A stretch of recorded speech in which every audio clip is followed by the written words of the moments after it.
Hey there everybody, I'm Mark Crilley. I'm back with another How to Draw video, and I did a video a while back, how to draw realistic manga faces. It was a male face.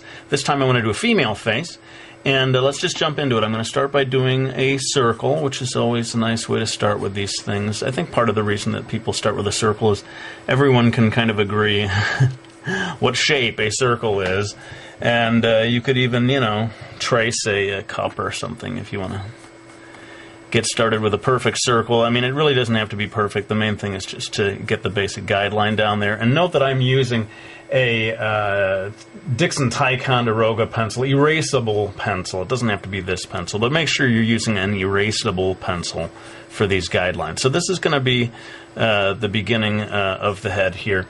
And the trick is, in my method, to begin by roping off kind of 1/3 here of this circle. Okay, now you don't even have to draw that line unless it helps you, but the main thing is this lower third.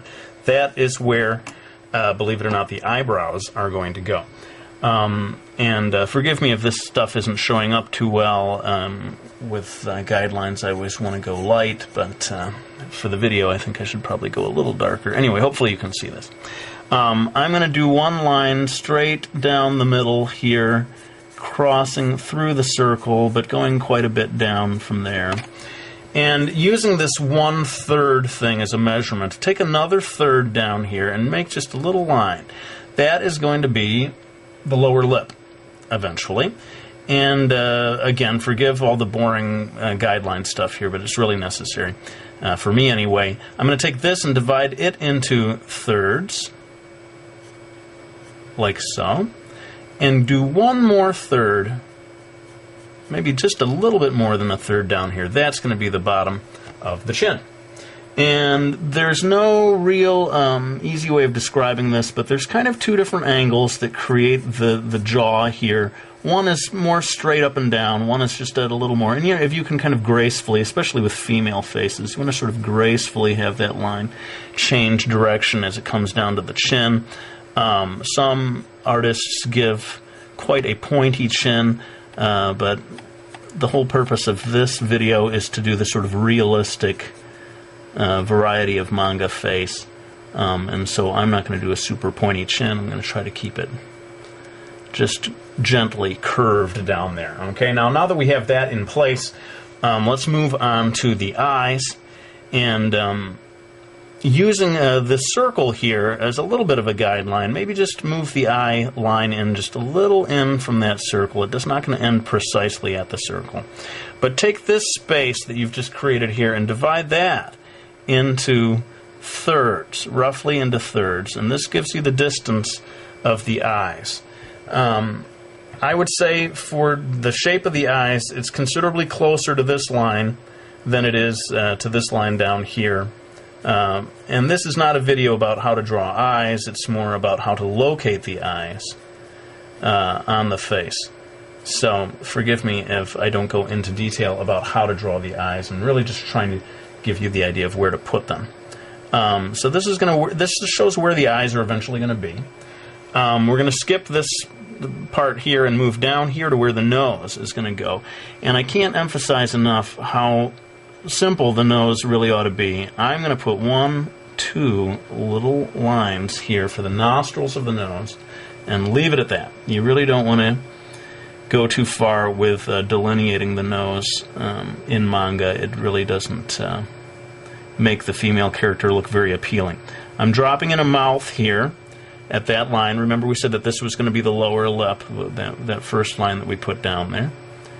And I'm going to go ahead and sort of kick it into time-lapse while I do the eyes. Again, this is not a video about how to draw eyes, but more how to locate them. So bear with me while I do this next part in time-lapse.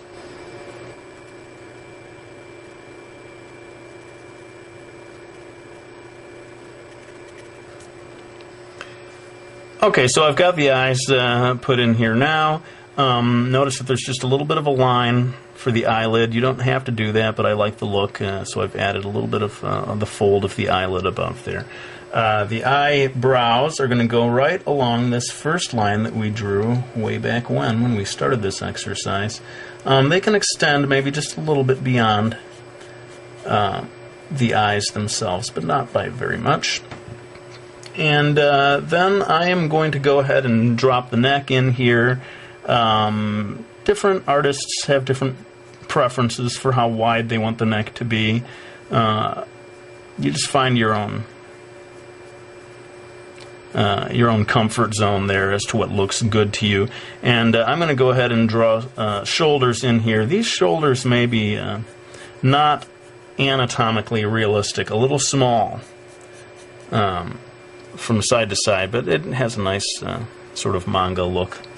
You're always trading off between truly realistic manga, or truly realistic anatomy, and something that still looks like manga when you're doing something like this.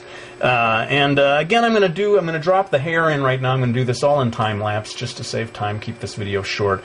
So many different hairstyles. That's a whole nother video. In fact, I've done videos about that, and we'll hopefully do more. But I'm going to go ahead and draw the hair all in time lapse.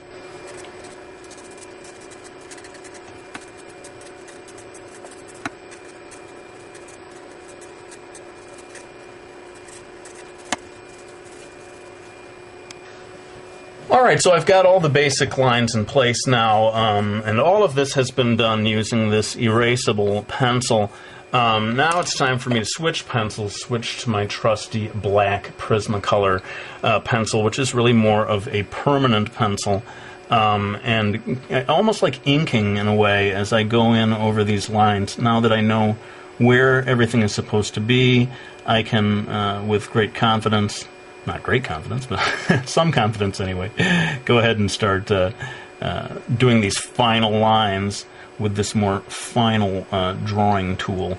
And again, to save time, keep this video at a reasonable length. I'm going to go ahead and kick it into time lapse and finish it up, and then come back to give you some final words.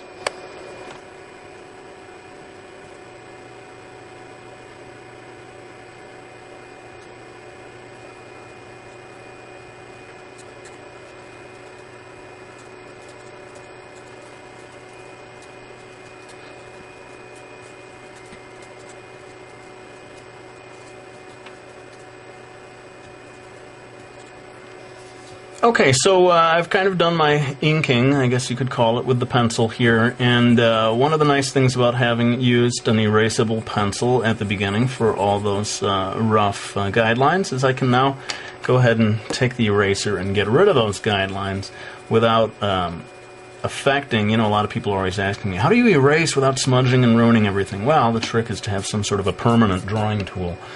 Like I use the black Prismacolor pencil. You can use ink, whatever it is, but you do your initial lines in pencil, and then you do your final lines in something more permanent. Then you can do just what I'm doing right now and erase everything and not worry about it smearing and messing up your drawing. I'm going to go ahead and sort of dash in just really lightly some shading for the hair.